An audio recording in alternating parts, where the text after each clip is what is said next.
labong na may gata, shrimps at okra.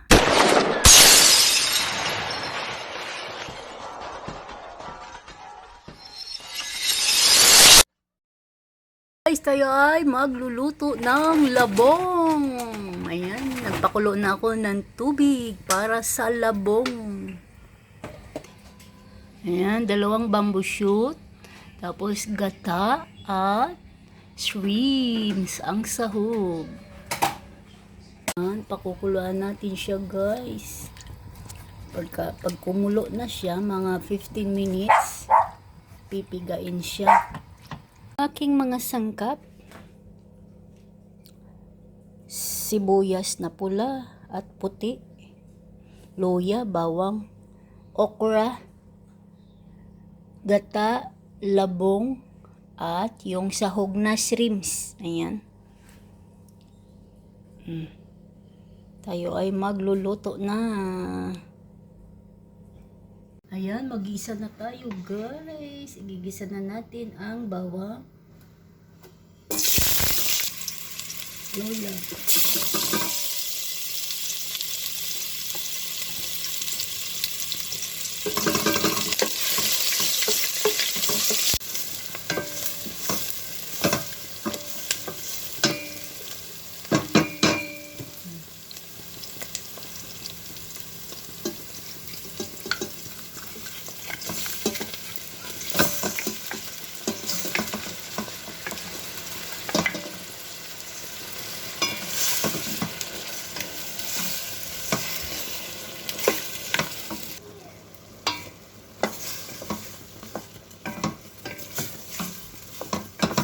na natin ang labong na piniga. Piniga ko na yan guys.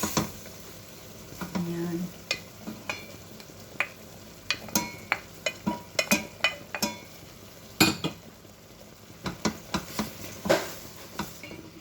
Lagay natin ang gata. Ayan.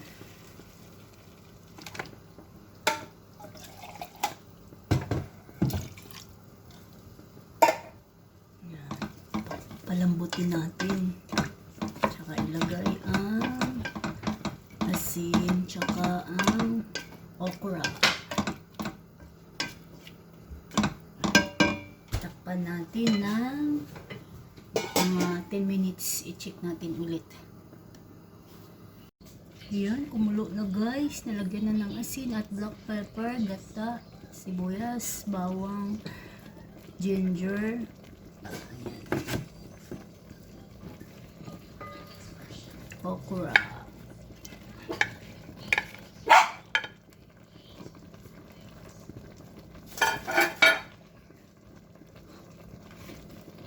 Wala kasing saluyot kaya okra ang nilagay ko. Wala akong mahanap na saluyot. Kaya okra na lang. Ayan. Takluban natin.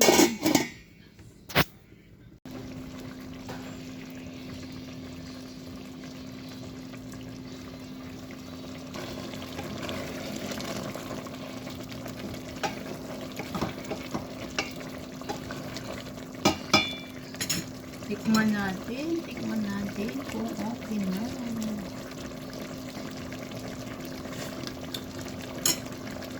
Okay na. Palambutin na lang yung labong.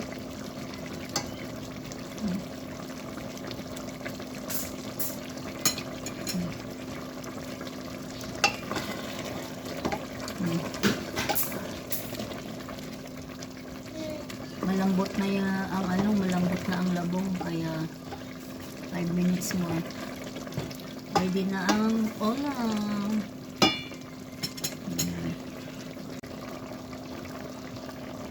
Yan, kumukulo na. Luto na guys. Luto ng ating labong. Ginataang labong na may okra. Ayan.